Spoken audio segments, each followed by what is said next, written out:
Welcome to Norse Code, the #1 podcast for your Minnesota Vikings.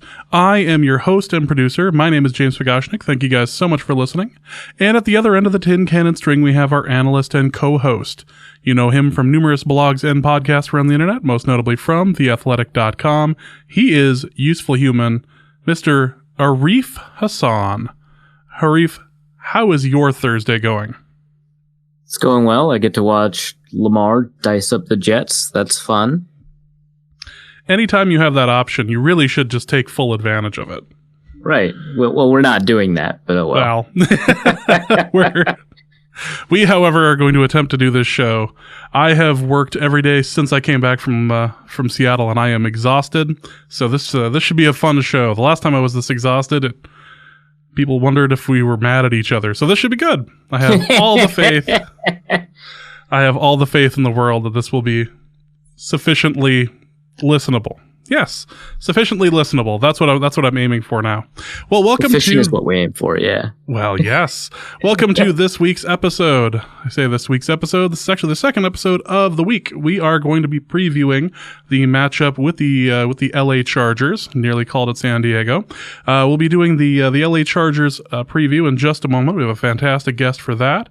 But before we do, just want to thank you guys so much for listening, for sharing links to the show on social media. For everything that you guys do. Again, thanks so much. If you would like to donate to the show, if you hear value in the digital content that we produce, you can do so in one of two different ways. You can go to patreon.com/NorseCode, or you can go to paypal.me/NorseCode as well. Patreon is much more of a subscription base as opposed to PayPal, which is a one-time donation, but we do have a new donor to speak of.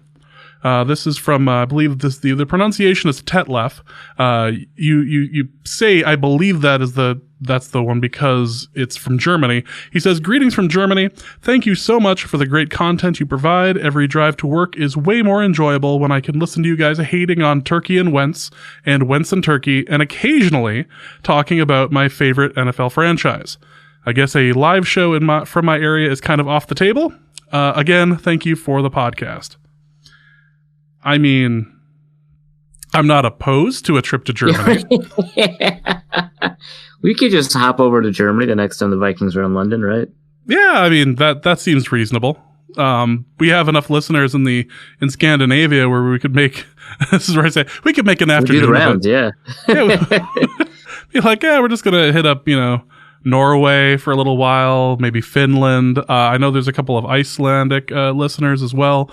Go down to Germany where we have a surprising fan base. We're like Hasselhoff down there. It's hard to describe, and there huge are videos. Yeah, we're huge in Germany. It's hard to describe, and there are videos of cheeseburgers being eaten too. It's tragic. So, but Tetlef, thank you so much for listening. Hope you continue to enjoy the show, and we will continue to trash Turkey and Wentz accordingly. All right, so all of the pleasantries kind of aside, let's just get right into the meat and potatoes of this episode with our Chargers preview. This is a Chargers preview that Arif recorded earlier with Michael Peterson of Bolts from the Blue, the SB Nation site, and he also hosts the Powder Blue Review podcast. All right, I'm here with Michael Peterson, the is it deputy editor of Bolts Deputy manager, deputy editor. Either one. Yeah, Bolts from the Blue. Also hosts the podcast, Powder Blue Review. You can find it, obviously, wherever you find podcasts. Michael, how you doing, man? I'm doing really good, man. I'm just really excited about this game. Fantastic. So the Chargers, for the past couple of weeks, Vikings fans have been obsessed with this idea of a trap game. And I think a lot of it comes from the fact that, aside from the Seahawks, the last couple of games they've played have been against teams without remarkable win rates. The Broncos, the Lions, and obviously right now the Chargers are I think 5-8. But all of them kind of have these kernels of worry about them, right? And I think here with the Chargers, there's a couple of concerns for Vikings fans. Some of them are specific to the Vikings, right? It's, they're 1-6 on the West Coast. They apparently do pretty poorly on grass, I guess. I don't really care that much about that specific statistic. But also the Chargers are an insanely talented team, and they've got a positive win differential or point differential. Their point differential is the same as the Seahawks. A lot of that because they've got these 3 games, I think, against the Packers, recently against Jacksonville, one other game where they just blew the other team out of the water, and then like 9 games where it's one score loss. All the scores are by one loss. Some of the wins are by a lot. What are the Chargers? What are the Chargers? That's such a good question and really encapsulates this season, because I think a lot of people have been trying to figure out who this team is since the beginning. The Chargers are, like you said, an immensely talented team. You look at every position on the field, maybe sans offensive line, and you see some really good players, Pro Bowl players, all-pro caliber players. But you're right. You look at the wins, and aside from the Dolphins game, which was plus 20, was 30-10, Packers game, which I believe was 26-2. I think eventually it was like 12 or something like that. And then most recently against the Jaguars, 45-10. Now that's obviously why the point differential is so high for a team that is only 5-8. And then I think every game besides those 3 have come down to 1 touchdown or less. And I think one of the most jarring stats I saw is that the Chargers are the 3rd team. They have the 3rd most losses by a touchdown or less, yet have the 21st least amount of losses in general since 2010. So, and every other team in that top 5 was the Browns, the Jets, and teams that were not only top 5 in close losses, but top 5 in losses in general. And it's nuts because it means that this team is literally in every single game for the most part that they play. And if they lose, it's going to be, going to be down to the wire. It's going to be close and just suspenseful till the very end. But again, it's such a talented team. And I think for the most part, they just haven't been able to find a way to get out of their own way, I guess. So is that, how many coaching staff, you said since 2010, is that 3-4 coaching staff? Because Anthony Lynn, Norv Turner, I think there's a McCoy or a Whisenhunt in there. Mike McCoy. Mm-hmm. Yeah. But that was post Schottenheimer. So that's 3 coaching staffs? Yes, it is. 2010? Mm-hmm. So that can't be the reason then. But it would strike me as unusual if it was, because of Phillip Rivers. He's such a great quarterback. I can't think that's the reason either. Is it just like cosmic bad luck? It starts to seem that way. But if you look at the last, let's call it 5 years, the Chargers have gone the way that Phillip Rivers has gone. This year has obviously been really, really poor. I believe he's still 2nd in the NFL in total interceptions. Last year, he set career numbers. It was a top 3 season for completion percentage, yards, touchdowns, touchdown to interception ratio, and they went 12-4. The year before that, they started out 0-4, but rallied to end 9-7 and just barely missed the playoffs. But then you look at 15 and 16. In 15, they were 4-12, and 16 they were 5-11, and those were not good years for Phillip Rivers. So at the end of the day, you'd like to think a team is more than just the guy throwing the ball, but pretty much down to the letter, the Chargers record has matched pretty much Phillip Rivers' touchdown to interception ratio. Well, let's talk about a lot of these players specifically. We'll start with the offense. We're already talking about Phillip Rivers. Might as well talk about him some more. He's, in my eyes, he struggled this year. It feels like he doesn't have the tools he used to have. I've always had a lot of respect for him as a quarterback. It really just feels like this is no longer that quarterback, the guy that would consistently compete for, the conversation about whether or not he's elite. For a while, it was him and Tony Romo that were like, are these the underappreciated quarterbacks? Have they put up the kind of statistics that you'd say, even though they don't, succeed in the playoffs, they're Hall of Fame candidates or whatever? This isn't that guy. It feels like, like you said, he's 2nd in interceptions. It feels like the arm strength isn't necessarily there. It feels like his decision-making has suffered. What's going on here? So it's a tough question because a lot of people say, he doesn't have a lot around him or his offensive line is really, really bad. And I just point at other teams who have struggled with their offensive line, but still found some success. And we're obviously talking about the Vikings as well. And a lot of people wouldn't say the Vikings have one of the best offensive lines. I mean, they've drafted, I think, interior offensive line the majority of the last couple of years. And they found some success because of some players they were able to find, like obviously Dalvin Cook, Kirk Cousins is doing his job as well. But you look at the receivers, you got Keenan Allen, a guy who's consistently catching around 100 passes, 1,100 plus yards. You got Mike Williams coming off a year where he scored 11 total touchdowns. He was the first Chargers receiver since 1994 to catch double-digit receiving touchdowns. And then you've got Melvin Gordon coming off a Pro Bowl year. You've got Austin Eckler making history, especially recently becoming the first Charger to go for 100 receiving and rushing since 1985. Only the fourth undrafted running back to put up those types of numbers in a game as well. And then you've got Hunter Henry, who you could argue isn't healthy that often, but when he is, he's arguably a top 5 tight end in the NFL. So he has the weapons. I fully believe he has the weapons. But when you throw on the film, Phillip Rivers gets into certain situations where it looks like there's a switch flipped, and it just doesn't look like he's the gamer that Charger fans want him to be. He either crumbles too quick in the pocket, he throws into double coverage down the field to a 5'9" wide receiver who isn't as fast as people think, and cough cough Travis Benjamin, and this has kind of been the recipe for disaster when the team was 4-12, 5-11, and 15-16, and Phillip Rivers was playing what we call hero ball at the end of games. Instead of just trying to march down the field, instead of trying to use, if you have 2-3 timeouts, which they did, I think, at the end of the Raiders game, where he became the first QB to go 0 for 7+ at the end of a game and literally pass for 0 yards across those that final drive in NFL history. It's stuff that makes zero sense. And at the end of the day, I think a lot of it comes down to Phillip Rivers' head and where he's at. And sometimes it's on, and a lot lately it's been off. You think some of it's playing in LA instead of San Diego? I think, yeah, I'd say so. The best way I like to explain the whole LA from San Diego ordeal is that obviously they play in a soccer stadium. And even though it's a home stadium, it's obviously not a home crowd, right? Mm-hmm. And I think for this team at this point, they'd much rather play at an away stadium where it's also still going to be an away crowd, but at least the noise factor and the experience and the environment is close as possible to, again, be playing in a normal NFL stadium. So for me personally, I've just felt more comfortable when the Chargers play away at real NFL stadiums than when they do for a quote unquote home game. A thought exercise on Phillip Rivers. You've got the opportunity to put as many quarterbacks as you want into the Hall of Fame. The only thing stopping you is just generally your respect for the idea of the Hall of Fame. So, if you wanted to, you could put Josh Allen in there right now. You could put, Nathan Peterman in there right now. Who cares, right? All that matters is your thoughts about the integrity of the Hall of Fame. Does Phillip Rivers make that list? I would say yes.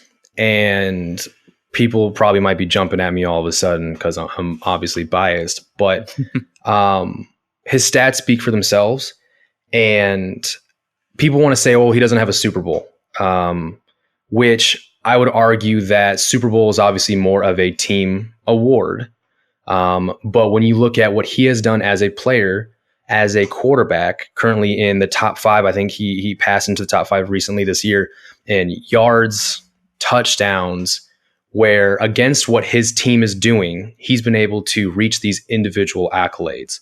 So I would say yes, based on what he's been able to do and what he's been able to control for the most part for himself, as opposed to everything needing to work perfectly to get to a Super Bowl and win it. I just think that's less likely. So if a quarterback can take control of what he can control and he succeeds, then I think that's a better cause for someone to be in the Hall of Fame than a Super Bowl. Does Eli Manning make that list of yours? He is the one guy everyone obviously brings up to be like the litmus test, which with the Super Bowl, right? Because he has some stats, right? Because of the longevity, as long as he's played as long as Phillip Rivers, Big Ben, and then those guys from that draft class. And he has 2 Super Bowls. I think the combination of where he ranks in his stats and his team has been able to put it together with him, obviously being part of that team, to win 2 Super Bowls. He made those clutch plays as well. I mean, yes, David Tyree caught a pass off his helmet. You could argue, Edelman made a similar catch a couple of years ago for the Patriots. Sometimes that stuff happens. The only obviously big knock against Eli is, apart from those huge outlier years of winning those Super Bowls, he's had some pretty poor years where his most recent loss, his first, start since week 1 or 2 of this season, the loss to the Eagles put him at officially under 500 for his career, his win total. He's 116 and 117 right now. But I guess it depends on which stats people hold with more weight. But I'd say, yes, a combination of his individual passing stats and the fact that he was able to win 2 Super Bowls probably gets him in. All right, let's talk about people that are not Phillip Rivers. Let's talk about this running back group. So Austin Ekeler, like you said, made history with the 100-100 game. Almost never see that. Almost had that in the first half against the Jaguars. Obviously, if you got Melvin Gordon, like you said, he's coming off a Pro Bowl season. This running back group, also, I guess Derek Watt is there. He's a fullback. This running back group is kind of interesting. The Vikings in the past have had issues with, Austin Ekeler types, Tariq Cohen and Theo Riddick, those kinds of running backs. But it feels like Ekeler is a little bit more complete than your typical scat back. What are the threats that are created by having this running back duo, who I believe sometimes are on the field at the same time? Yeah, so new offensive coordinator Shane Steichen, who took over for Ken Wisenhunt right before the Green Bay Packers game, has done a phenomenal job of getting the Chargers' best players on the field at the same time. This was a problem that a lot of people had with Norv Turner. He seems stuck in the idea that only one running back, pure running back, should be on the field at one time. It was kind of like an okay boomer moment for Wisenhunt as a coach. And Shane Steichen comes in. I think he's like 36, 37. I think he might be a year older, a year younger than Phillip Rivers. So there's a lot of youth all of a sudden injected at that position and a lot of youthful thinking and creativity. So for the most part, since Steichen took over, he has used Ekeler in a variety of ways. Now, Gordon has kind of stayed being the guy in the backfield, the guy to the left or right of Phillip Rivers, but Ekeler gets moved all around this thing. And Wisenhunt tried to get cute with a bunch of motions to throw defenses off with Travis Benjamin, but no one is intimidated by Travis Benjamin. And there's a theme of me not liking Travis Benjamin if you haven't noticed yet. But Ekeler has been and proven to be a threat for the last couple years. So when you have Ekeler coming across the formation, doing orbit type motions, going every which way, defenses have to pay attention to him. And the fact that they can take a running back, put him out wide to single coverage against I don't care who it is, and he can beat somebody on just a straight go route. And he's done that several times in his career up to this point. That's a threat. So for the biggest part is you don't know what's going to come at you. When Melvin Gordon's on his game, because obviously he had a rough start coming back from his holdout, if he's on his game, and for the most part Ekeler is pretty much always on top of his game, that backfield becomes super dangerous. And even Justin Jackson, he's a second-year, 7th-round pick out of Northwestern, former 4,000-yard rusher out of the Big Ten. He's not too shabby himself. So it's a weirdly deep running back position that the Chargers have. All right, and then we've referenced the wide receiver group a couple of times. Looks like you don't have to worry that much about Travis Benjamin. He's on IR. We've got, obviously Keenan Allen, Mike Williams, a pretty remarkable wide receiver duo. Mike Williams does have a couple of drops this year. Has had a couple of interceptions thrown when he's targeted. What are so obviously, Keenan Allen is Keenan Allen. He kind of fits the prototype of an excellent route runner, had injury issues in the past. We're kind of familiar with him. Mike Williams, obviously, kind of a jump ball guy, but I feel like there's probably more to talk about when we're talking about Allen and Williams. What do they do? What are the kind of threats that they provide? What kind of difficulties will a matchup against Xavier Rhodes and Trey Waynes and Mike Hughes provide? So obviously, Keenan Allen is extremely well known for his route running. He is well known for being able to succeed with his route running against his lack of elite physical traits. He's not going to burn anybody. He's not just the most athletic. He's not going to jump the highest, this or that.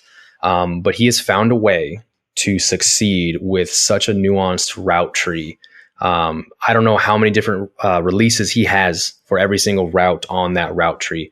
But pretty much the second he figures out what the defender's trying to do, he's already got a plan. And usually he's about 3 or 4 steps ahead of the defensive back. He's going to be the guy that Rivers will look for on the money down, clutch downs, thirds and fourth downs. He's not going to beat anyone over the top. I think he had a catch, I think, against the Jaguars that I believe was 40 or 45 yards, which was the longest he's had this entire season. He had a 60-something yard touchdown against the want to say the Lions or the Texans earlier this season that was brought back. So that didn't count. But he's going to be a guy who's going to work the middle. And he's going to work the slot about as much as anybody else on that field. And then you look at Mike Williams, and you're correct. He's had some drops. And I think that hasn't played well for the Chargers offense in general, because once he had a few drops and 10 touchdowns last year, right? And a lot of those were off these back shoulder fades in the end zone. Being a 6'4", 225-pound wide receiver, that's kind of why they drafted him. And he found a lot of success on that route and that communication, that relationship with Rivers. And at the end of the game at Arrowhead, first time the Chargers won there in 5 years, when they were going for 2 or trying to score at the end of the game, Rivers was mic'd up, went right over to coach and said, let's throw it to Mike on the back shoulder. I mean, that's some trust between a quarterback and a second-year wide receiver. So that's what he should be known as, because he dropped a few of them earlier this season, some drops, in the end zone. They kind of went away from that. And so, it took until week, 14 for him to get his first touchdown of the season after having 10. But he is a deep threat, not so much, again, for his speed, but he can just go up and get it. And it seems like every game so far, the last 5, 6, 7 weeks, he has one catch of at least 45, 50 yards. I think he's still averaging over 20 yards reception this deep into the season. And he's on pace for his first 1,000-yard season. So 2 very, very different wide receivers, but both are good at something that Phillip Rivers needs in this offense. And then taking over for Travis Benjamin, I assume, is Andre Patton. Can you tell me a little bit about him? Yeah, Andre Patton, he's a good young wide receiver. Wasn't a big prospect or anything. I think he came out of Rutgers. 6'2", want to say about 210, 215. Might be a little bit on the bigger side. Isn't really thrown to that much. I think there was I want to say this 4 or 5 week window where a wide receiver didn't catch a pass that wasn't named Allen or Williams.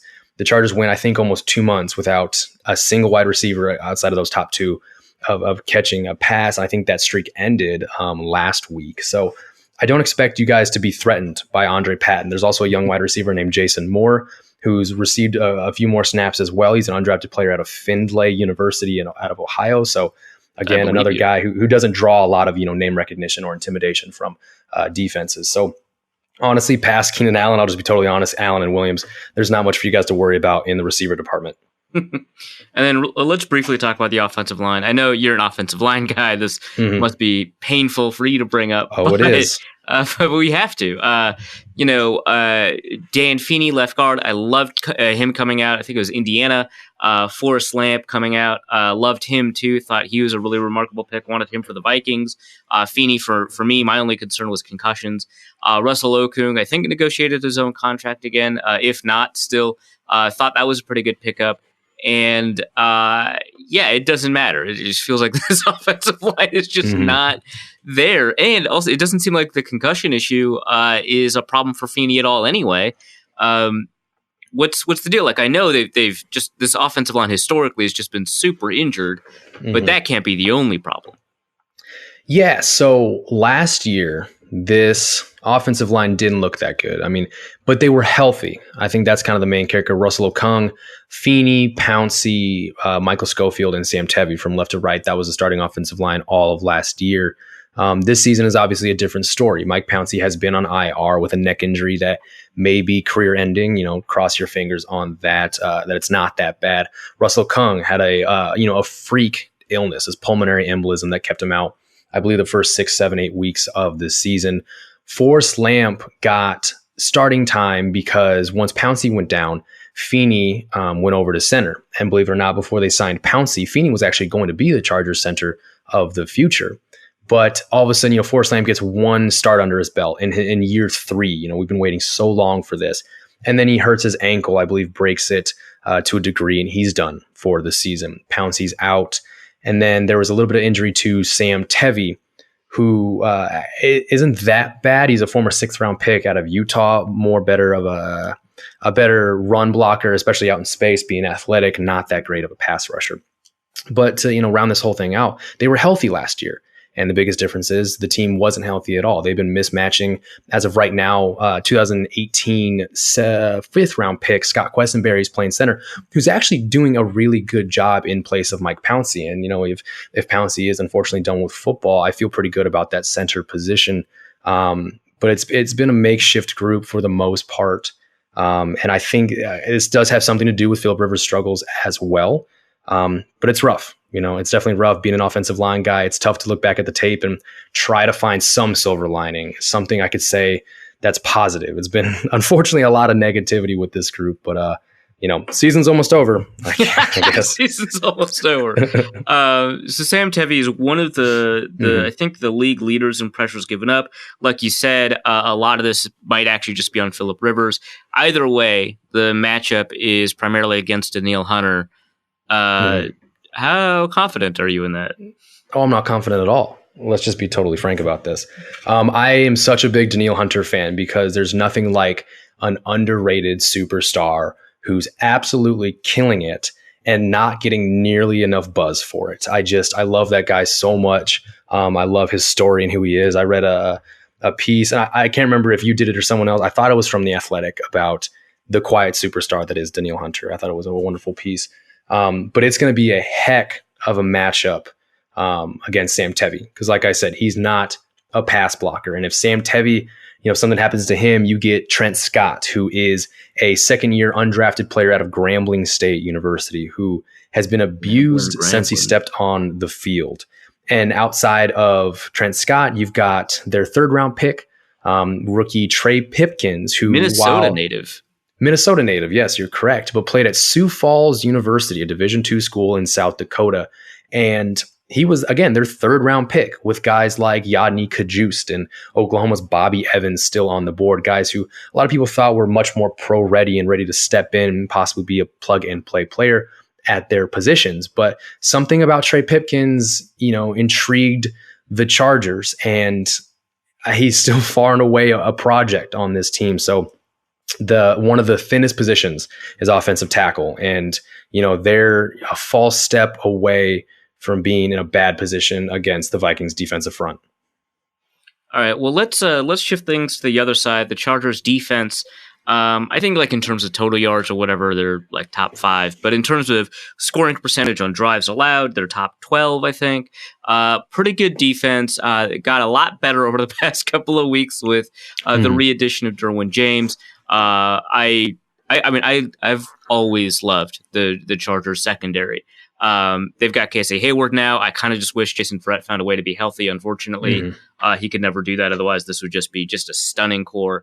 But the only problem, of course, Nasir Adderley, who I believe was the second-round pick, injured out for the year. But getting Derwin James back, that has to be huge. This secondary, it feels like, obviously you've got this incredible pass rush up front, and we'll talk about that. But it feels like it's part of this underrated part of the defensive engine. It kind of makes it go in ways that people don't pay attention to.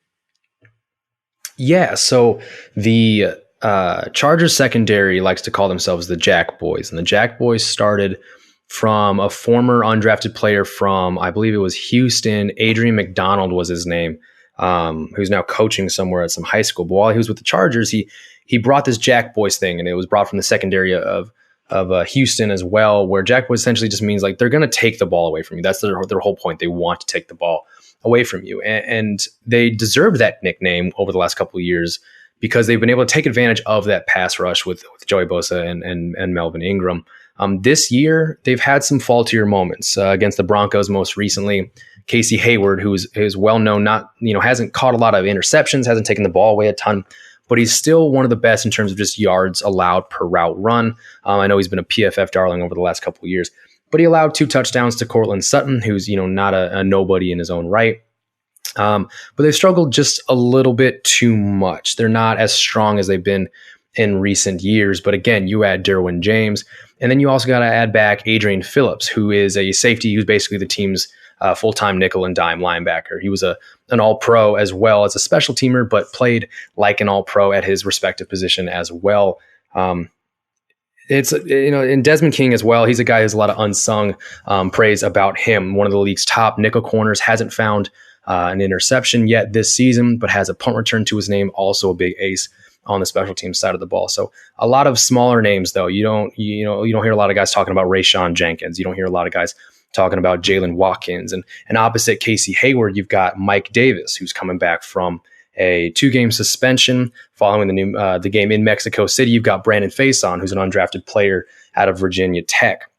So again, aside from Casey Hayward and Desmond King, you've got a lot of undrafted players, which is a little scary, especially when you look at, everyone knows who the Vikings have in their receiver core, and Stephon Diggs and Adam Thielen. So you want to feel comfortable in it, but at the end of the day, there are some real holes.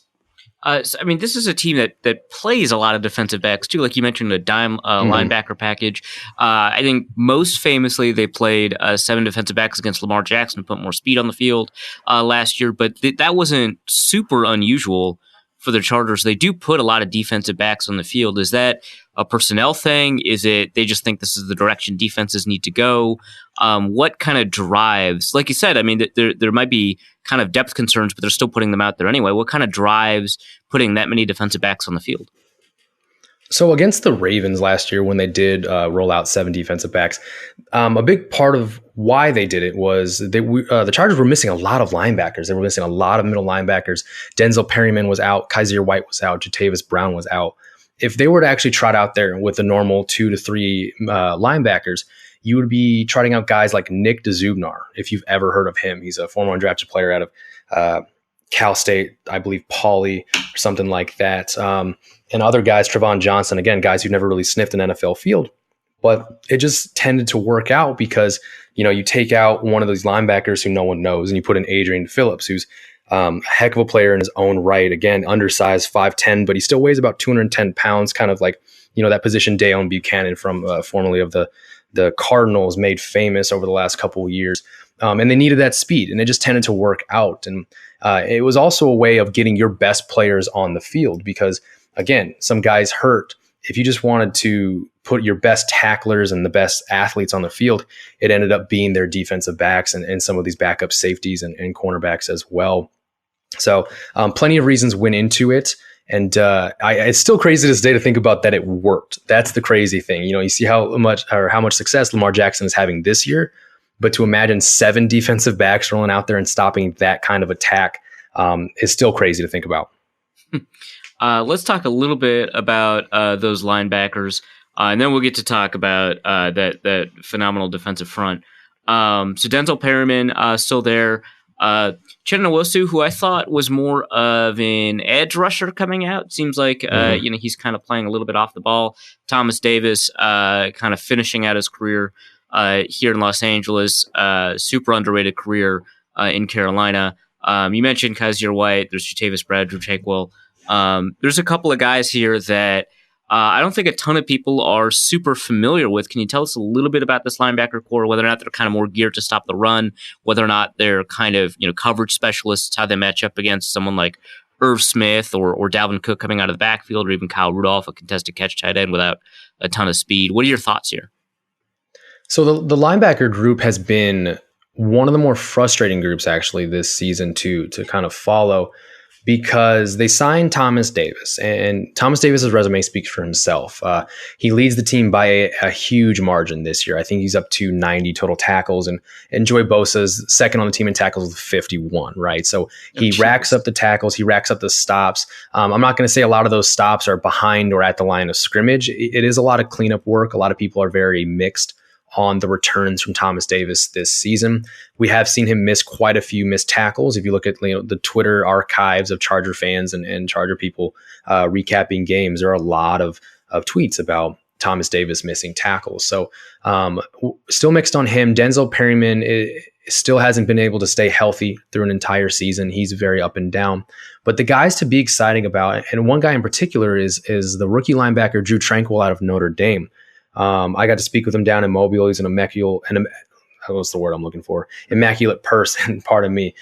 Phenomenal player as well. He gets the job done, and he looks like he's not a rookie when he steps on the field. And outside of just playing the Mike position, he makes plays on special teams too. I believe he has 2 punt blocks on the season. So that guy adds a spark, and he just exuberates the type of leader that you want in the middle of that defense.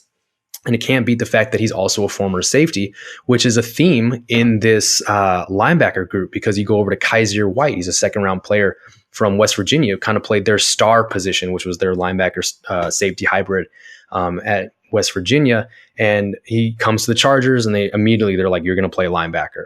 So all of a sudden, you've got these two really athletic guys who are very sticky tacklers, which again is something that the Chargers have struggled with, missed tackles throughout this entire season. So if I had my preference, Drew Tranquill and Kaiser White would be on the field most of the game, especially against an offense that has two really good wide receivers and two really good tight ends. I think Irv Smith has been phenomenal this season without, some huge amount of production.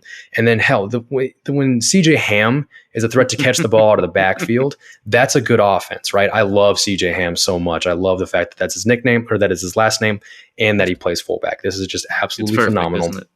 It's absolutely perfect. So the Chargers are going to need those athletic linebackers on the field. But even after Denzel Perryman, he was sent home before the game against the Jacksonville Jaguars for missing a meeting.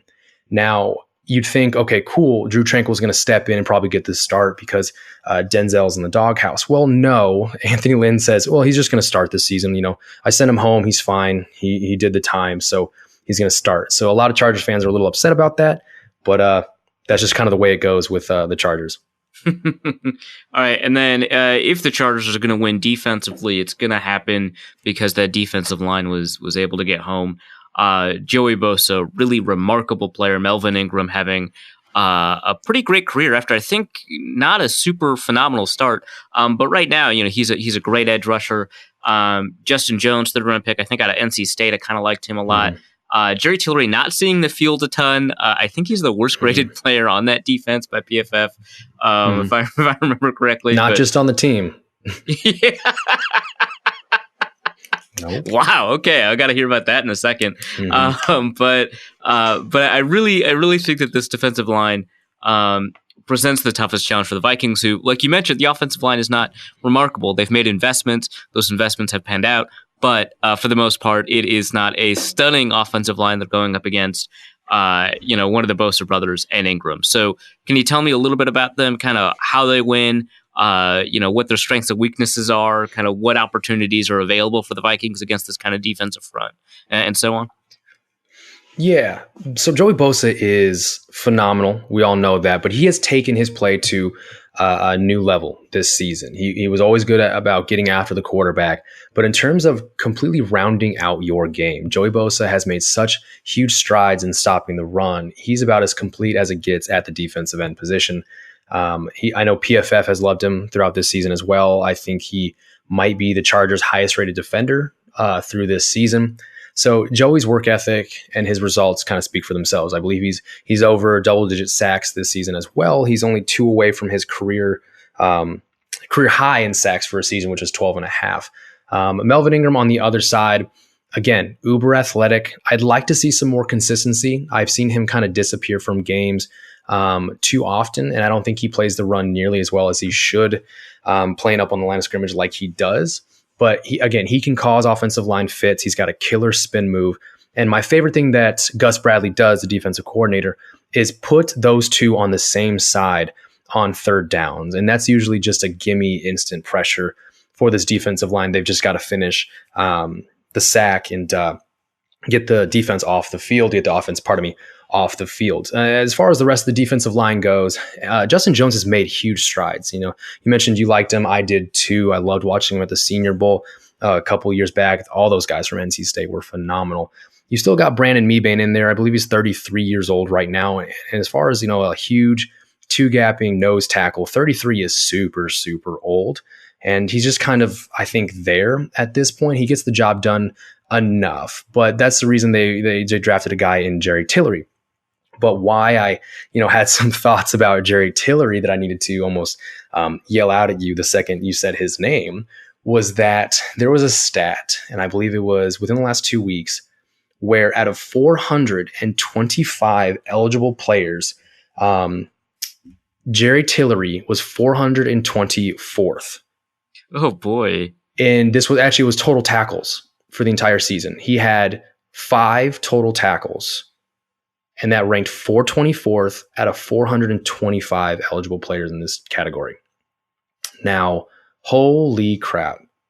That is something to be proud of, no matter if it's on the wrong side of the spectrum. Wow. And my least favorite thing is when PFF comes out and goes, oh, let's see how all the first round picks are doing, this week or after this week or this far in the season. They always put it up in our Slack chat. And I'm like, I don't want to see that. I know exactly what it's going to say. Yeah. So that's why I have such a strong feeling about Jerry Tillery. And I was a fan of Jerry Tillery. I was like, oh, yeah. Give me any 6'7" guy who can rush the passer from the interior, especially because that was a huge need for the Chargers. Aside from Ingram and Bosa, there's no defensive tackle or interior player for the Chargers that can get pressure. And I was like, oh, he had 8 sacks from Notre Dame. He's 6'7" and huge. Yeah, he can play for my team. But those returns haven't been good. And he was a healthy scratch against the Jacksonville Jaguars. And Anthony Lynn said it's because they wanted Sylvester Williams to be active. They wanted a bigger body to help stop the run with Fournette. But I think maybe it was a slight wake-up call, like humbling moment for Jerry Tillery. And hopefully he's healthy and can finish the year strong. All right. Not a ton to say about special teams. Money Badger hasn't been super money. Cole Mazza, AAF superstar from Alabama, long snapper. Just wanted to bring that up. And you already mentioned Desmond King in the return game. Is there anything kind of interesting? Like it feels like, in the past, the Chargers special teams have just been part of the Achilles heel, part of the larger story of the Chargers. It doesn't feel that way this year. Again, Michael Badgley has not been perfect on the season or anything like that. But am I reading that wrong? Are they still an issue, or what are your thoughts on the special teams unit? So you're correct that it's been an issue over the last couple years, but this year you're correct. There hasn't been much issues with the unit. Derek Watt and Drew Tranquil, the linebacker I talked about earlier, have been phenomenal on kickoff return and coverage and stuff like that. Usually it's always Derek Watt or it's always Tranquil making the tackle. Desmond King has a punt return I've talked about taken to the house. Our 4th string running back, Troymaine Pope, also has a punt return taken to the house as well. So it's been a good year for special teams. And it's funny that I'm trying to rack my brain for something bad to say about the group because they've been bad over the last couple of years. But it's true. They've been a pretty airtight unit so far, which, if they weren't so good, you'd think this team might be 4 and something or 3 and something, but we're sitting at 5 and 8. So I guess they've been doing something right. All right. We'll do a quick wrap up in a second. I just got to get some lightning round questions. Who'd you rather have, Keenan Allen or Stephon Diggs? Keenan Allen. Hunter Henry or Irv Smith? Health is a factor. Health is a factor. Still Hunter Henry, just from proven, and I think Irv Smith's going to be good, but Hunter Henry is something special when he's fine. Joey Bosa, Danielle Hunter. Bosa. Yeah, that one wasn't too hard. I was surprised you waited that long. I do. I mean, that's such a tough question. Like I think from like a pure pass rushing standpoint, Danielle Hunter has so many extra physical gifts that Bosa doesn't have in terms of a combination of speed and strength and length. But Bosa, like I said earlier, I think he just has a much more complete game at the moment. Derwin James or Harrison Smith? Oh, Derwin James. Yeah. Okay. Actually, we didn't talk that much about Derwin James. Let's talk about him. Yeah, we phenomenal pass rusher, but he could do everything, right? What's the deal? Well, to be honest, I was talking to somebody, and it might have been my wife who is the Vikings fan in this household, being from Minnesota, that they're kind of the same player. So it's a tough question. I fully believe they're the same player. Obviously, Derwin is, I think, a better athlete, and Harrison Smith is no slouch whatsoever. But like straight line speed and some agility, I think goes to Derwin James. But they're two players that can both get up in the box, play single high on the back end, and can both absolutely lay the lumber. So big fan of both players.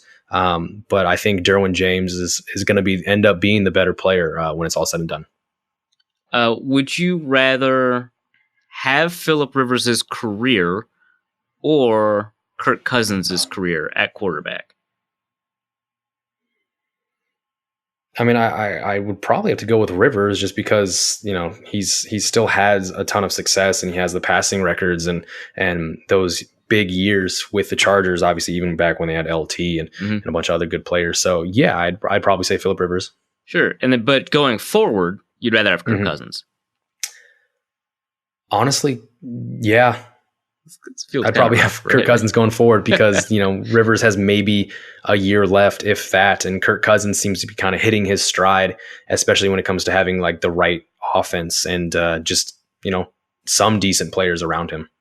The Vikings running back group or the Chargers running back group? And that includes fullback. Vikings.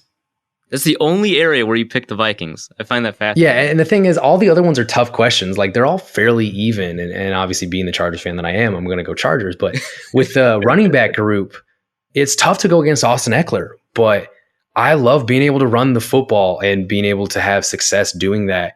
And the combination of Cook and Madison has been awesome to watch. And CJ Ham is way cooler than Derek Watt. So...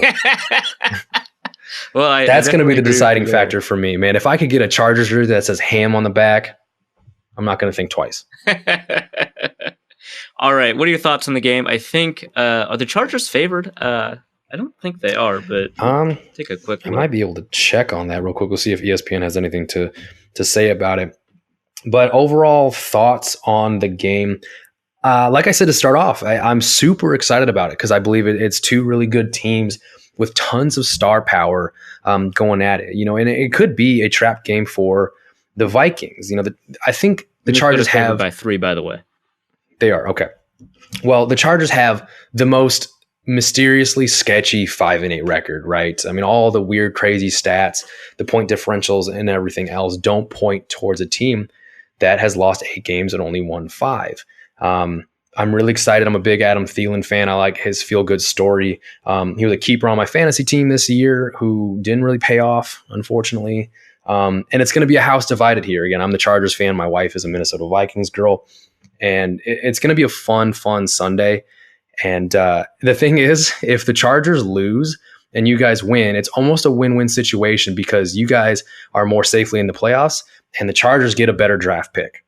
And if the Chargers win, it's only going to hurt our draft position and your guys' chances of making the playoffs.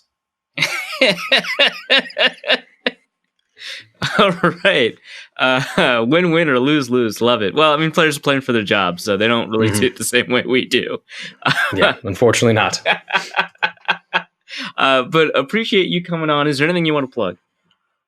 Yeah, if you guys just want to go ahead and follow me on Twitter, my handle is @ZoneTracks. That's spelled ZONETRACKS. The podcast Twitter handle for Powder Blue Review is @PB Review Podcast. And then if you just want to show any love to boltsfromtheblue.com, we do a lot of good work there. I do a couple weekly pieces as well.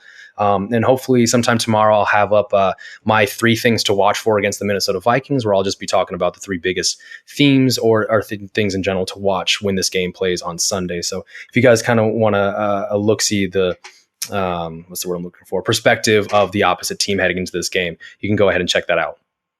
Fantastic. Thanks so much, man.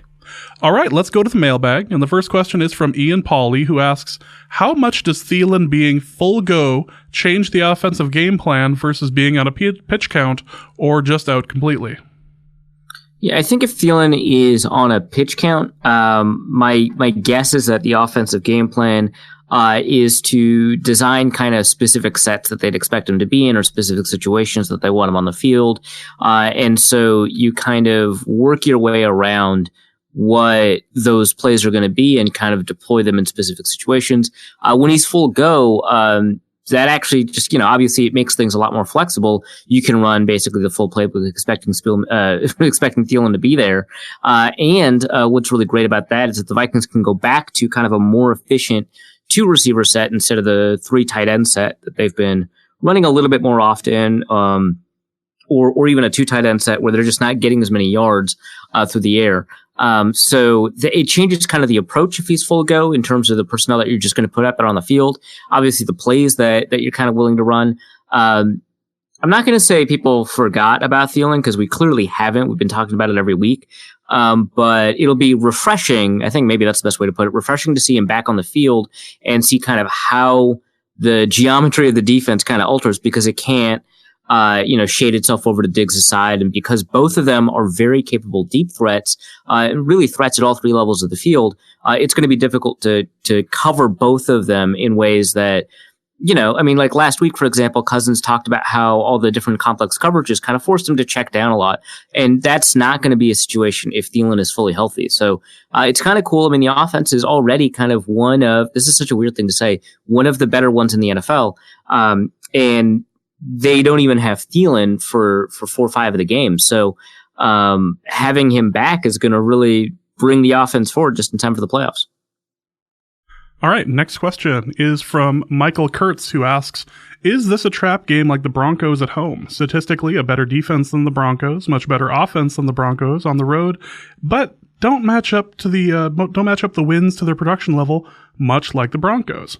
Can this get out of hand fast for the Vikings? Yeah, I feel like we've had this discussion about a trap game for the past several weeks. Aside from the Seahawks game, is the Detroit Lions a trap game? Is the Denver Broncos a trap game? Everything is a trap game, apparently. Yeah, unless they're supposed to win. But everything's a trap game. Getting kind of tired with the idea of a trap. I never really bought the idea of a trap game anyway with the Broncos, which, they got out ahead pretty quickly, so maybe I should have taken it a little bit more seriously. But I don't know, the Chargers are a quality team. I actually, on the Football Machine, got into an argument with one of the callers about whether or not the Chargers are good. He's like, they're 5-8. How good can they be? But they've got a positive point differential. They were able to put up, a 20-point lead on the Packers before the Packers kind of backdoored their way into I think it was a 12-point loss. Historically, a better predictor of how a team does is their point differential, not, how much they win. And you can't really, the pass interference, for example, at the very end of their most recent loss, yeah, whatever, right? Like it was probably not a great call, and it kind of inhibited what would have been probably a very interesting comeback. And the Chargers probably could have won that game. So, they're a really good team that just happens to have lost in close games.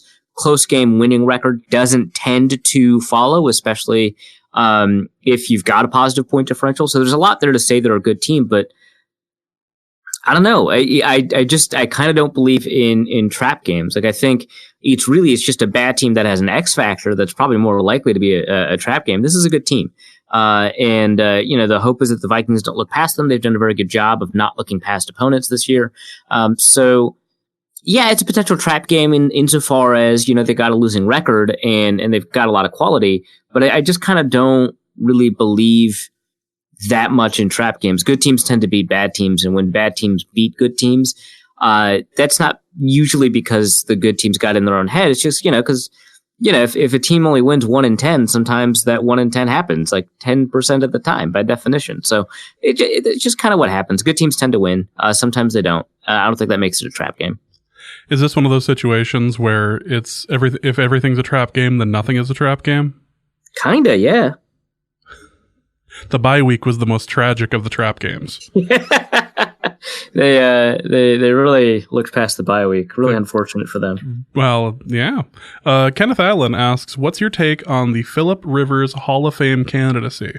I will say that over the past 6 years, I don't know of any other personality on a podcast that's not related to the Chargers who has stuck up more for Phillip Rivers than you have.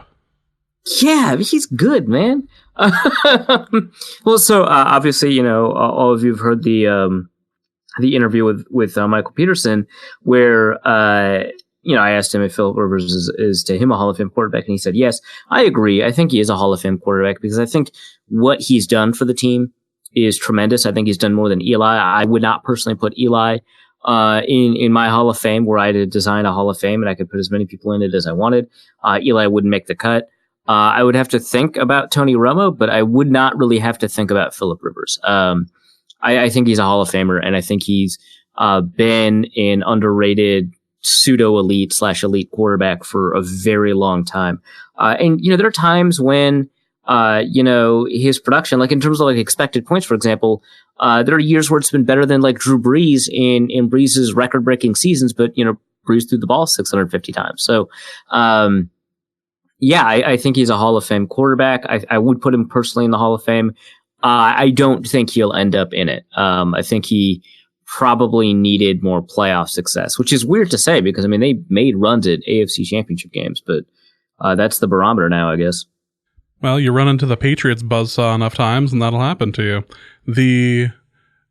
I was sitting here thinking to myself, was he ever the number one quarterback in his division? And for a couple of years he was. Considering the division he's in, there's Oakland, there's Denver, and then there's the Chiefs. And a number of years he was, in fact, the number one quarterback in that division. Might have been for the majority of his time with the Chargers, right? Because before Manning, I mean, what was it, like Cutler and Orton and Tebow and whatever? Yeah, before Alex. Yep, a whole bunch of mess there. And then you have Alex Smith. Before Alex Smith, you had Matt Castle and, like, I don't know, Tyler Palco? Like, who were those guys? A revolving door of terrible. And then you have Oakland, which... And then Oakland. Boy, you could write a book on the Oakland quarterbacks of the last 15 years, and I'm pretty sure somebody has. And then they burned it on a disc, and they gave it to Jamarcus Russell to review, and he said it was great, so... Yeah. Kenneth Allen asks, who has the better D-line, Chargers or Vikings? What about the better running back tandem? So I asked this of Michael too. He thinks that the better D-line belongs, or at least the edge rushers belong to the Chargers. And I sympathize with that because I think Bosa is the best of the four edge rushers. But, I would argue that the Vikings probably have a better overall defensive line because I think at nose tackle Linval's better than Brandon Mebane. I think, for their 5 technique / Vikings 3 technique, they're kind of struggling there. The Vikings are kind of struggling there. I'd probably take the Chargers situation there more than the Vikings. But I just think the tiebreaker with Linval Joseph, the fact that I would probably take Everson above Melvin Ingram, I'd probably say it's the Vikings defensive line, but it is really close. And they've got probably the best player out of the 4 of them, or out of the 8 of them. So it's very easy to make the case the other way. As for the running back group, I agree with Michael. The Vikings running back group is probably better. Austin Eckler is maybe the most dynamic, but Dalvin Cook is probably the best player. And then with Melvin Gordon and Alexander Madison, you're in a situation where you want to take Melvin Gordon, but Madison has been weirdly kind of more efficient and more productive. I don't know. Gordon just doesn't seem to have as much juice as Michael says. He's kind of gotten on later in the season, but yeah, I would probably take that Vikings group in part because Dalvin Cook. And running backs that get started later in the year, like he did, he might not actually find his footing by the end of the year. Arif's cat asks, "Will?" Just like that as an opening. So funny. Is this like Rick and Morty where the cat can talk and nobody asks about it? Arif's cat, will Laquan be part of the 90-man training camp roster in 2020? And if not, is there anything he can do to change that in these last 3 games? So for that to happen, the Vikings would need to offer him a new contract or a contract extension. I think that's kind of likely. I think he deserves kind of a shot to make the team, but obviously you wouldn't want to guarantee a roster spot for a wide receiver 3 or 4 or 5. But yeah, I think he's on the 9, especially because I don't think another team is going to make a better offer for him. Other teams had their opportunity to grab him. They were not particularly interested. So it's kind of just the Vikings market there. So yeah, I think he's on. And if he's not, a couple more 30-yard, maybe even a 50-yard game in the next 3 games, might do it. Eric Thompson asks, which Vikings player deserves to be in the Pro Bowl and which Vikings will actually make the Pro Bowl? That's a good one. It's funny because last year Anthony Barr made the Pro Bowl, and I would have argued that he was not putting together a Pro Bowl season. Yeah, I'd say the players that deserve to make the Pro Bowl along the defense, I think both Hunter and Griffin, I think Kendricks for sure. I think Barr's got a decent case. I'd probably have to take a look at some of the other NFC linebackers. I don't know if I'd put in Barr above, say, like Fred Warner, or Bobby Wagner or something like that. So maybe not Anthony Barr, but he's having a good season. Harrison Smith and Anthony Harris, I think, all deserve Pro Bowl shots, which is a lot, right? Especially for a defense that's not nearly as impressive as it's been in the past. But in terms of who's going to actually make the Pro Bowl, I expect Harrison Smith to.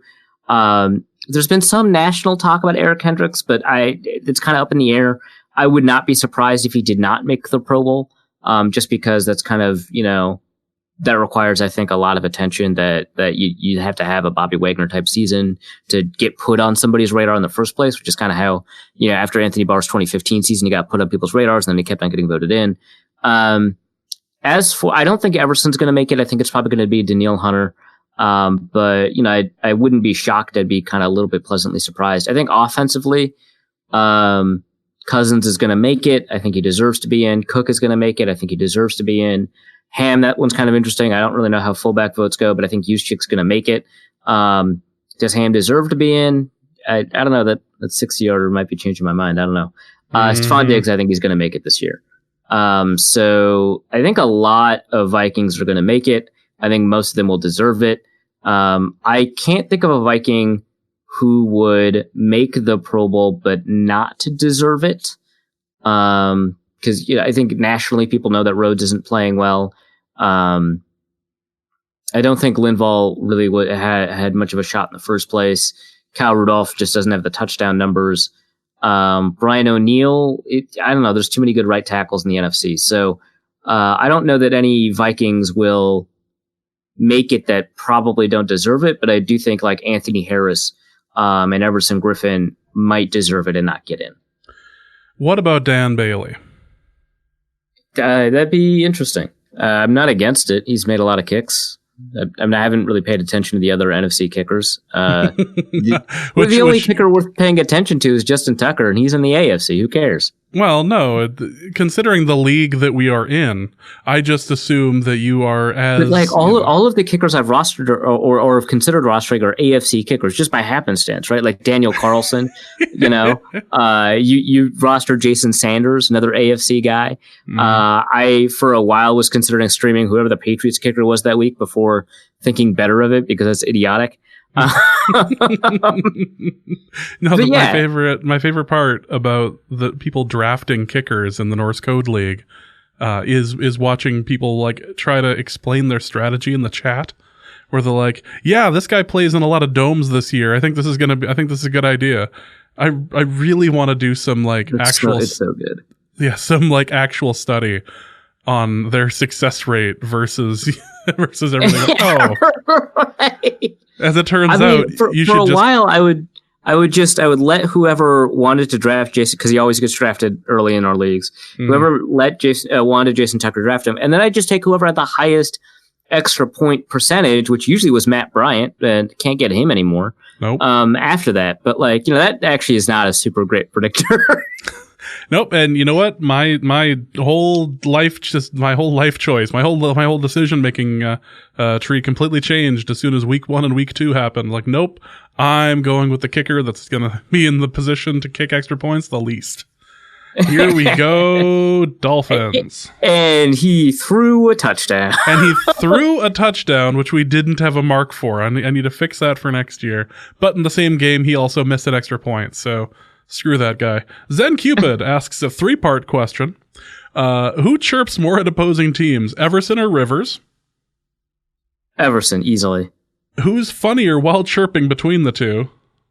The fact that Rivers does it is hilarious, but I think in terms of what he probably says, Everson.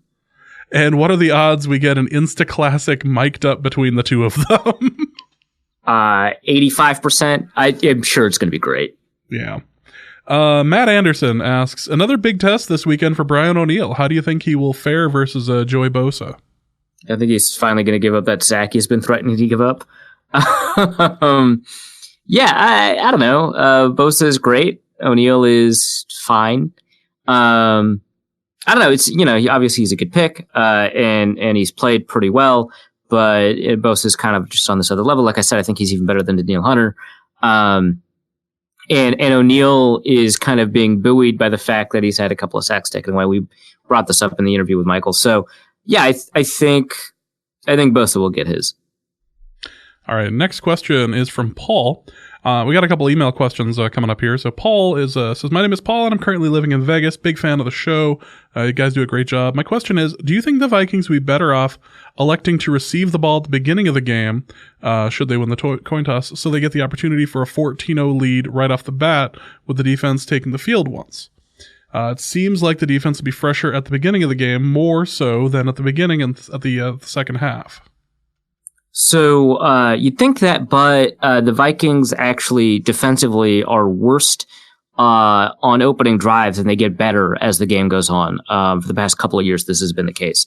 And the defense tends to be a second half defense. Obviously, there are exceptions. The third quarter against the Seahawks was pretty frustrating, but for the most part, they're a second half defense. So that's not really the case, but still, I would still prefer to take the first score because I think the value of the double dip is false. I think you end up with the same number of drives at the end, so it doesn't really matter with the double dip. But I do think that there is value in scoring first and having more control over the tempo of the game because if you go into the final quarter and you've had the same number of drives, you're back to 0-0. But if you have one more drive because you started first and they're going to start the fourth quarter or something like that, you've got an opportunity, I think, to control the tempo. It's a small advantage too. I think it doesn't really matter that much, but I'd prefer to score first.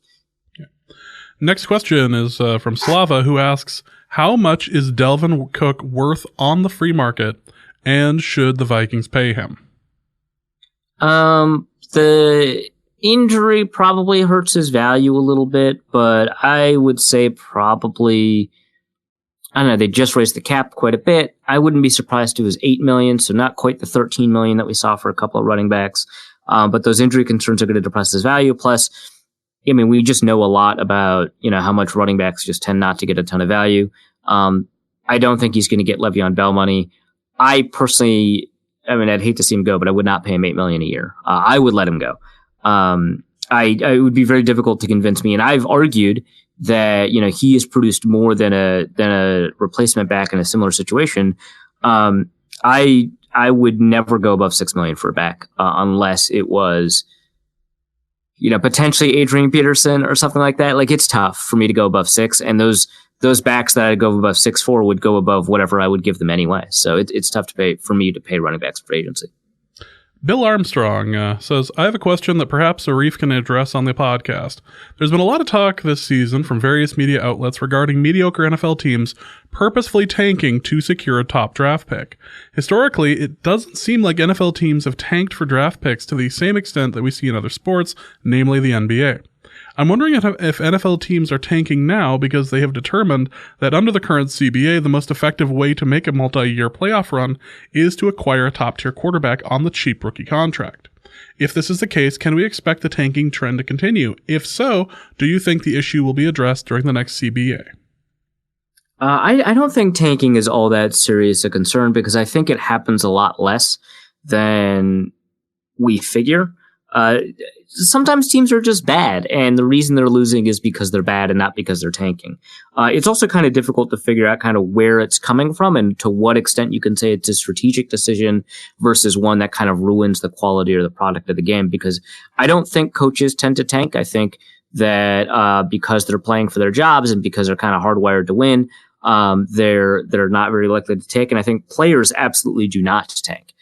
Because they are definitely playing for their job. They want to be part of the future of whatever team that they're on, because the alternative might be having no job at all. So I don't think players tank. I think coaches rarely tank, and I think front offices might tank. And I think that to the extent that front offices tank, it's kind of difficult because, is trading away Laramie Tunsil tanking? Maybe, but at the same time, that return might get you more at a more valuable position. So it might just be a strategic move that a smart team should just make. I don't know. I don't think it was designed to produce losses necessarily. It's fair market value. So I don't know that tanking occurs that much. The fact that the Dolphins have had come from behind wins, that there's no winless team in the NFL right now. I think the Bengals have won. Bengals have won. Yeah. Wow, rough. Who'd they beat? The Jets, probably. Probably the Jets. Yeah. I just think that the tanking is just not that serious, at least certainly not enough to be addressed in the next CBA. That said, I think that you're right that the incentive structure has changed, and I think we're seeing behavior in accordance with tanking a little bit more because of it. But I just don't think there's a meaningful way to address it. That said, I wouldn't be surprised if the next CBA raised rookie salaries coming out of the draft as a means of protecting veterans, because what's happened is that rookies are so cheap that teams are willing to shed veterans for rookies, and that ultimately hurts veterans, which is like not too distinct from like the arguments that economists make about minimum wage, but we don't need to get into that. By the way, you are correct. It was definitely the Jets. I knew you'd appreciate both A, being right, and B, the fact that it was, in fact, the Jets. Duke's Code, which is the sister podcast, if it actually exists, of your Fighting Dukes. Why would you rather have Carson Wentz or Mitchell Trubisky as your starter next year, assuming money was the same? Good Lord. Why would you do that to me, my Dukes? I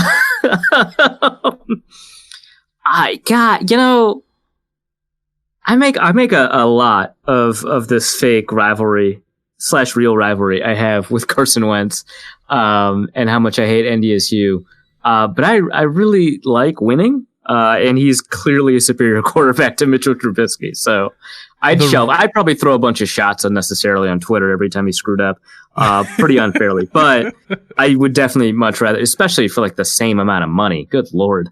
Be like, oh, hey, Arif is starting the cut him hashtag again. Classic. Thinking about cutting my Carson Wentz off. Exactly. Oh, by the way, there are swirling rumors, or rather rumors are swirling. Is that how rumors, normally rumors are whispered, but apparently there's a lot of swirling rumors out of the Windy City that Chicago is going to pick up his 5th-year option. Phenomenal. That's great news for the Vikings. Best thing that could happen, truly, for this division, quite frankly, is the Bears picking up. Would be the Bears picking him up. That you want to do things that your opponents would go, God, don't do that. Don't do that. Well, I think every defense in the league in the NFC North is like, no, please, I'm begging you. Oh, no, don't stop. So, extending Trubisky for another year is basically like, punting on their 40 on 4th and 1. Like, the other team is just relieved. Like, oh, man, you could have made this really stressful, but never mind. Sweet. Don from Ohio asks, Phillip Rivers, will he have more kids produced all time or have more total wins from the 2019 and 2020 seasons? So he has his 9th child, I think, is either on the way or has just recently been born. I'm going to say he's got another 2. 11 over the course of 2 seasons. What is that? He's got 5 wins now. Let's say he got another win. Can he produce 5 wins next season? Yeah, I think so. So, I'll take the wins, but that one's tough. That one's really close, actually. That is a legitimate really question. Good. Wow. Yeah, I don't know. And there are people who believe that he will hang it up this year, or that we'll watch him get benched for somebody, kind of a la Eli Manning. I say when Manning fell off, but that would require somebody to be on. Right? Yeah. Hey, they've got Ty God Taylor on that roster. Who knows? Just bring Greg Roman in. He knows how to use Tyrod. I'm gonna ignore that was just said on the show. Beef Brewski asks the final question of this episode. He says, you're making a version of A Christmas Carol. Zimmer is Ebenezer Scrooge. Which players appear to him as spirits? The ghost of Christmas Past almost certainly has to be either Everson or Linval. I'm going to go with Everson. Because that guy's pretty effusive, right? That it requires kind of a lot of energy. That goes to Christmas Past. You want kind of a veteran for that, someone who's been on the team longer than anyone else, and that kind of fits who Everson is. So you have to go with that. The ghost of Christmas present, I think, has to be Cousins, because for it to be an offensive player, kind of tells you about the state of the league currently. Kind of, you have to remind Zimmer that it's an offensive league.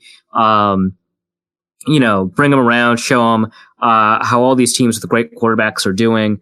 You know, Cousins will go over to Washington and say, see what happened when I left.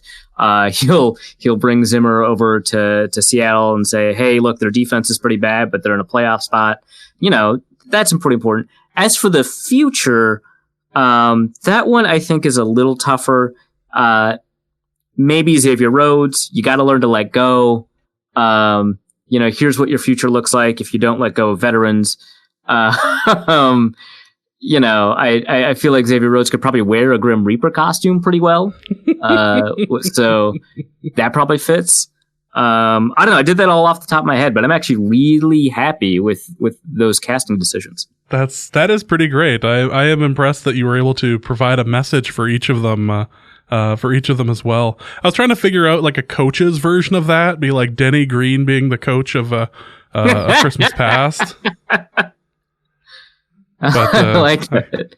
I kind of got stuck at that point. Be like, who do you have, like Stefanski as the current, or no? You want Stefanski as the future, right? Because like the thing we keep getting asked now is whether or not Stefanski is going to take over. You want him to be the future, but instead, what you're going to end up getting, the future ghost isn't the happy ghost. Right, no, so that's true. That's a good point. Yeah. Which is why I picked Rhodes. Yeah, if you were going to do future and have it be like an ugly situation, you'd probably be looking at, I don't know, I'd say Leslie Frazier, but I think the better question, George or Edwards. the better, what's his name? The current coach of the Giants. Pat Shurmur. Yeah, be like Pat Shurmur. Like, this is what can happen. I had to bench Eli Manning. This did not go well. I cannot abide this any longer. I feel like that, you know, that could work, but then you'd have to figure out a current coach for it. Yeah, that would just be a little bit awkward, I suppose. It's tougher, yeah. All right. Well, that is going to be it for Norse Code. Just want to thank you guys so much for listening. Arif, what do you have to plug? The Ravens. Wow, you should watch this team. Holy crap. Marquise Brown just scored another one, up 28-7.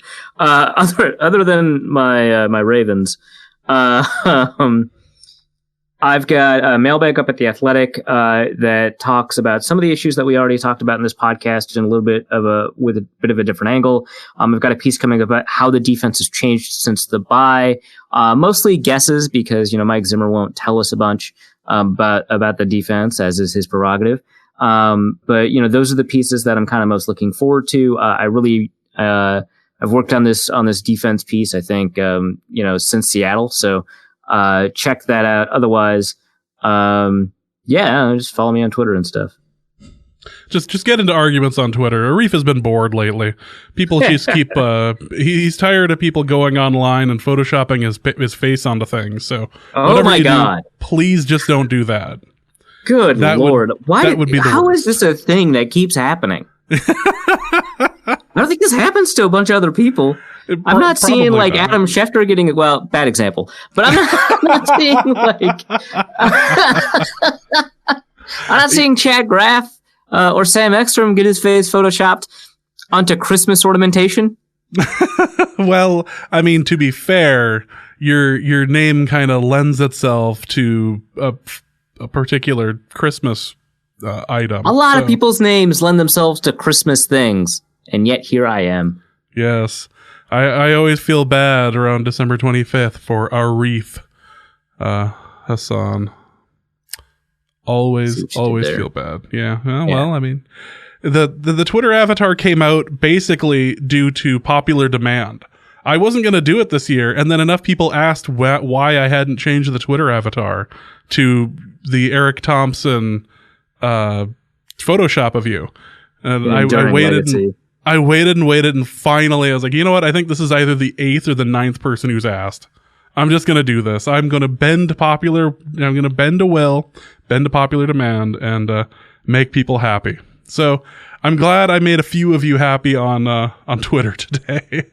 and made Arif sad. Well, that is going to be it for this episode of Norse Code. Not going to let Arif say anything more. If you enjoy the show, please feel free to give us Tree Fitty to help keep the Loch Ness Monster at bay and keep us ad-free at patreon.com/NorseCode and paypal.me/NorseCode as well. We'll be back next week to discuss hopefully the victory over the Chargers and do another preview show. So, for Arif, my name is James. Please remember that revenge is a dish best served funky as hell. And we will see you next week. Norse Code is the largest and only division of Norse Code LLC. You can find Norse Code on the Daily Norseman, SB Nation's Vikings blog at dailynorseman.com. You can also find it on iTunes, Stitcher, Google Play Music Podcasts, Spotify, or wherever fine podcasts are aggregated. Our Vikings blogger extraordinaire and generally useful human is Arif Hassan, and he can be found on Twitter at Arif Hassan NFL. I am your producer and co-host, and my name is James Pagashnik. You can find me at the show's official Twitter feed at NorseCodeDN. If you'd like to donate a few bucks to the show, you can make your one-time donation at paypal.me/NorseCode, or a recurring monthly contribution can be made by visiting patreon.com/NorseCode. Any questions or comments that won't fit in a tweet can also be sent to norsecodepodcast@gmail.com. On behalf of the Norse Code staff, we thank you so much for listening. Our formula is this. We go out, we hit people in the mouth.